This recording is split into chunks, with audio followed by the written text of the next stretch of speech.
రాసి పెట్టుంటే అలాగే జరుగుతుంది. లేదమ్మా, రాసిపెట్టి లేదు కాబట్టే ఆ ఏఎస్ఐ చెల్లెల్ని కోరి కోరి కోడలుగా తెచ్చుకుంటున్నావు. పూలదండల నుంచి కాళ్ల పారాని వరకు అన్నీ కొని నువ్వే వాళ్ళకి ఇవ్వాలి. అలాంటి నిర్ణయం ఎందుకు తీసుకున్నావు? ఏమో అన్నయ్య, నా కొడుకు ప్రేమించాడు. పైగా వాళ్ళక్క చాలా పొగరగా ఉండేది. ఎంత పొగరగా ఉండేదో నాకన్నా ఎక్కువగా నీకే బాగా తెలుసు. అలాంటి దాని చేత క్లబ్లో అందరి ముందు తన చేత కాళ్ళు పట్టించుకున్నాను. అందుకే ఈ పెళ్లికి ఒప్పుకున్నాను.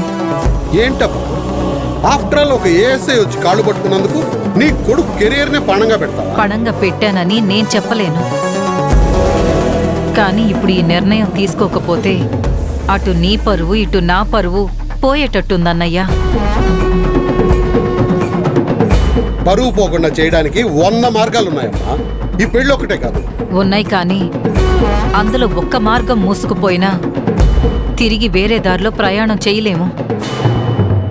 అందుకే ఈ పెళ్లి జరిపిస్తున్నాను. అవన్నీ సరేనమ్మా, కనీసం ఈ నిర్ణయం తీసుకునే ముందైనా నాకు ఒక్క మాట కూడా చెప్పలేదు. అన్నయ్య, నేనేం చేసినా మా అన్నయ్య కాదు అనడనే నమ్మకం నాకెప్పుడూ ఉంది. ఆఫ్ కోర్స్, ఆ నమ్మకాన్ని నిలబెట్టడానికి నేను ఎంత కష్టమైనా భరిస్తానమ్మా. కానీ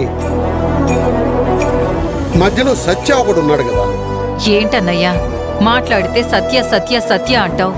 వాడికేమైనా 2 కొమ్ములున్నాయా? అలా అని కాదమ్మా, వాడితో మనకు చాలా అవసరం ఉంది. ఈ సంబంధం కుదుర్చుకున్నామని తెలియగానే వాడికి మనం దేవుడితో సమానంగా కనిపించాం.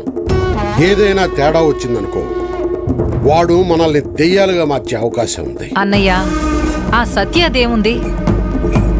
యూత్ ప్రెసిడెంట్ అనే పదవిని పట్టుకుని నీ ముందు బుసలు కొట్టే పాములంటోడు. అలాంటి వాడికి తమ్ముడు నువ్వు నా ఫ్యామిలీ అని చెప్పగానే వాడు పాము అని మర్చిపోయి నీ చుట్టూ ప్రదక్షిణలు చేస్తున్నాడు. ఇప్పుడు ఈ ఎంగేజ్మెంట్ జరిపించి పెళ్లి చేస్తానన్న ఒక్క మాటతో నా కోసం నీ ప్రాణం ఇస్తావా అనే మాట పూర్తి కాకముందే ప్రాణం ఇచ్చేంత అభిమానం, విశ్వాసం నీ మీద పెరిగిపోయాయన్నయ్యా. వాటిని అలాగే ఉండనివ్వు. నిజమే, అదంతా నిజమే. కానీ అదే విశ్వాసం, నమ్మకం బెడిసి కొట్టినప్పుడు పరిణామాలు ఎలా ఉంటాయో ఆలోచించుకో. ఆ మాత్రం ఆలోచించకుండా నేను బరిలోకి దిగనన్నయ్యా. దిగిన తర్వాత మాత్రం ఎవరు ఎదురొచ్చినా అస్సలు ఆలోచించను. ఎన్నోసార్లు ఎన్నో క్లిష్ట పరిస్థితుల్లో నువ్వు నన్ను కాపాడావు. ఈ ఒక్కసారికి నన్ను నమ్మన్నయ్యా. ఇంకెప్పుడు నమ్మాల్సిన పని కూడా ఉండదు. సరేనమ్మా, ఏది ఏమైనా నా అల్లుడి జీవితం బాగుండాలి. నా చెల్లెలు ఒకరి ముందు ఓడిపోకూడదు. అదే నాకు కావాల్సింది. అన్నయ్య, నువ్వు కోరుకున్నదే జరుగుతుంది. చూస్తూ ఉండు.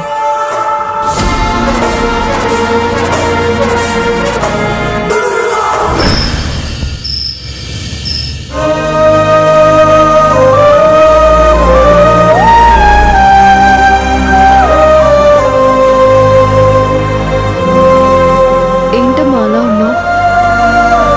పెళ్లి గురించి ఏమైనా టెన్షన్ పడుతున్నావా? నేను నా ఫ్రెండ్స్ని డబ్బులు అడిగాను. పర్సనల్ లోన్ కోసం కూడా ట్రై చేస్తున్నాను. నువ్వేం టెన్షన్ పడకమ్మా. దాని గురించి కాదు మంజు. మనం ఎంత సర్దుబాటు చేసినా వాళ్ళ స్థాయికి తగ్గట్టు మనం పెళ్లి చేయలేం.